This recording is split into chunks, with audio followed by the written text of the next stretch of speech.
បងកូនកឌៀនណាហើយខ្ញុំអត់ចង់ប្រើថ្នាំសល់ទេកូនខ្ញុំនៅតូចបងតំតែ6 ខែហ្នឹង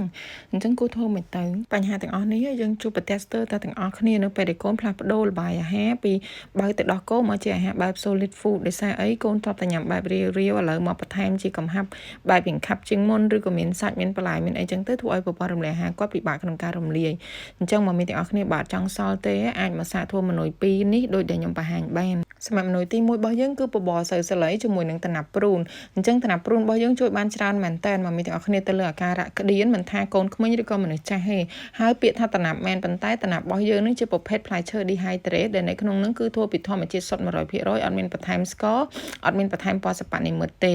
ហើយសម្រាប់ម្សៅប្រូតេអ៊ីនរបស់យើងគឺជួយដល់ប្រព័ន្ធរំលាយអាហារដូចគ្នាសម្បូរប្រូតេអ៊ីនជាប្រភេទ plant based protein ដូច្នេះហើយវាងាយរំលាយមកមានទាំងអស់គ្នាជួយដល់សុខភាពបេះដូងផងដែរសម្រាប់សៅសលៃរបស់យើងមកមានទាំងអស់គ្នាវិធីចម្អិនគឺងាយស្រួលមែនតើនៅក្នុងសៅសលៃពេលដែលចម្អិនខ្ញុំមានតិចនិចមួយគឺមកមានទាំងអស់គ្នាចម្អិនមកល្មមកូនញ៉ាំបានហើយកុំយកវាតែខ្លះសេដោយសារសៅសលៃវាមានជាតិជ័រទឹកដោះអានេះដូចចាស់គាត់និយាយថាជាប់បាយអញ្ចឹងវារៀងច្រើនជាងករបស់យើងអញ្ចឹងធ្វើឲ្យកំហាប់សៅសលៃរបស់យើងរៀងតាយ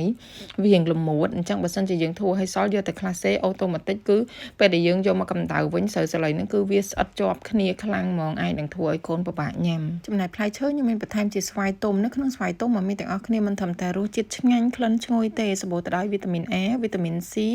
fiber និង antioxidant ជួយដល់សុខភាពស្បែកជួយដល់សុខភាពបេះដូងជួយដល់ឆ្អឹងនិងជួយដល់ភ្នែក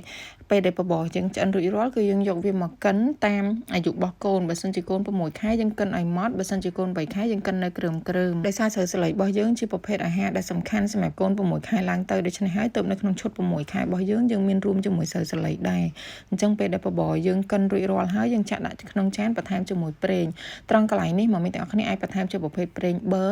ប្រេងអូលីវប្រេង perilla ប្រេងល្ងក៏បានដែរសម្រាប់ពពួកប្រេងទាំងអស់ហ្នឹងអត្ថប្រយោជន៍របស់វាប្រហាក់គ្នាគឺជួយទៅលើរឿងប្រព័ន្ធរំលាយអាហារសម្បូរវីតាមីន E ជួយដល់ការបន្តបង់ជួយឲ្យកូនឡើងគីឡូគ្រាន់តែថាប្រេង perilla ដែលខ្ញុំប្រើថ្ងៃនេះហ្នឹងវាមានអត្ថប្រយោជន៍ច្រើនជាងនឹងពី3ចំណុចទៀតដូចជាប្រយោជន៍ប្រឆាំងនឹងជំងឺមហារីកជួយដល់សុខភាពបេះដូងនិងការពារជំងឺមហារីកផ្សេងជាដើមចំណែកមនុយទី2របស់យើងនេះគឺជាទឹកព្រួនឬក៏ហៅថាព្រូនពូរ៉េដែលនៅក្នុងហ្នឹងយើងយកផ្លែព្រូនរបស់យើងហ្នឹងយកទៅត្រាំជាមួយនឹងទឹកក្តៅដាំពុះមកមានតែអ្នកគ្នាត្រាំ10ទៅ15នាទីដើម្បីវាចេញជាតិបានល្អហើយវាទន់ល្អបន្តមកទៀតយើងគ្រាន់តែយកវាទៅកិនហើយតម្រង់យកកាកចេញដាក់ទឹកឲ្យកូនបឺតឬក៏បញ្ចុះកូនគឺជាការស្រេចព្រូនហ្នឹងមានតែអ្នកគ្នាជួយបានច្រើនមែនតើដូចខ្ញុំបញ្ជាក់អញ្ចឹងមិនតែកូនក្មេងទេសូម្បីតែមនុស្សចាស់ដែលគាត់ពិបាកក្នុងការបត់ជើងដោយសារប្រព័ន្ធរំលាយអាហារគាត់ធ្វើការឬក៏ដំណើរការលែងសូវល្អហើយគឺអាចឲ្យគាត់ញ៉ាំផ្លែព្រូននេះតំណាប់ផ្លែព្រូននេះញ៉ាំបែបតែអញ្ចឹងហ្មងបាច់កិនបាច់អីគឺគាត់ញ៉ាំលេង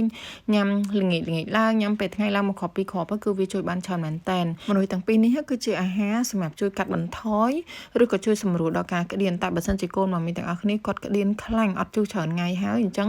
វិធីណែនាំគឺប្រឹក្សាជាមួយពេទ្យមួយទៀតគឺយើងអាចធ្វើចលនាម៉ាស្សាពុះឲ្យគាត់បានម៉ាស្សាបែបថាក់កង់អីជាដើមឡាក់ចំណែកពួកអាហារដែលមកមានទាំងអស់គ្នាគួរជៀសវាងពេលដែលកូនក្តៀនមានដូចជាប៉ោមការ៉ុតចេកដំឡូងឈីសប្រភេទអាហារម្សៅដូចជានំប៉័ងប្រភេទទឹកដោះគោស្រស់ជាដើមឡាក់ហើយនេះគឺជាគ្រឿងទេសដែលខ្ញុំប្រើនៅក្នុងម៉ឺនុយមួយនេះសម្រាប់មកមីត្រូវការគ្រឿងទេសឬក៏គ្រឿងអាហាររូបត្ថម្ភផ្សេងសម្ភារៈផ្សេងអាចតាក់ទងមកកូនដំរីបានអរគុណសម្រាប់ការទស្សនា